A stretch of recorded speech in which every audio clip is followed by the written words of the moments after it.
Hello, I'm Holly Michael, editor and publisher of the Twin Creek Times, and this is our March 4th preview. So last week's story on the school land and the back and forth between Farmersville, its mayor, and the Board of Education and its president. After the aftermath of that was the board president spent, it appears, quite a bit of time on Facebook making comments to clarify his statements and really doubling down and saying he meant what he said.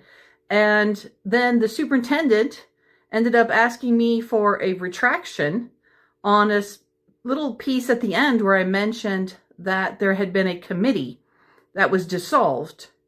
And in the course of pursuing all the information needed to clarify what the superintendent had asked me to do, I obtained the entire email from the mayor of Farmersville, where he goes through the really negative experience he claims he had being part of this committee and how the relationship between the village and the school really wasn't in that great of a place, at least by the September-October timeframe of these emails. So see today's feature story for all the details on that.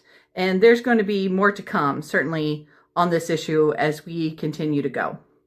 So let's switch gears now in this issue to history. I'm a history nerd, as you probably can tell, as you see all the things I include.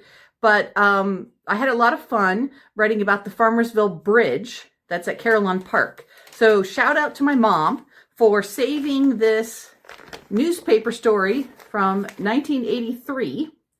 And she's great for saving things. And I'm so glad she does.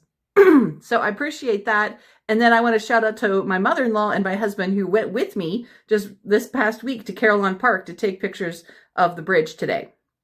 And also shout out to the Germantown Public Library for providing us with a free pass to Carillon Park, which is something that anyone who wants to can go and check out for free from the library. So some of the other stories we covered this week: this middle school teacher, Jill Weaver, got a really large grant for her STEM program. And I talked to her about her Mission to Mars program that she will use that grant money to fund. And it's a really cool thing. And they've already done it once, and they're going to continue to do it now thanks to this grant.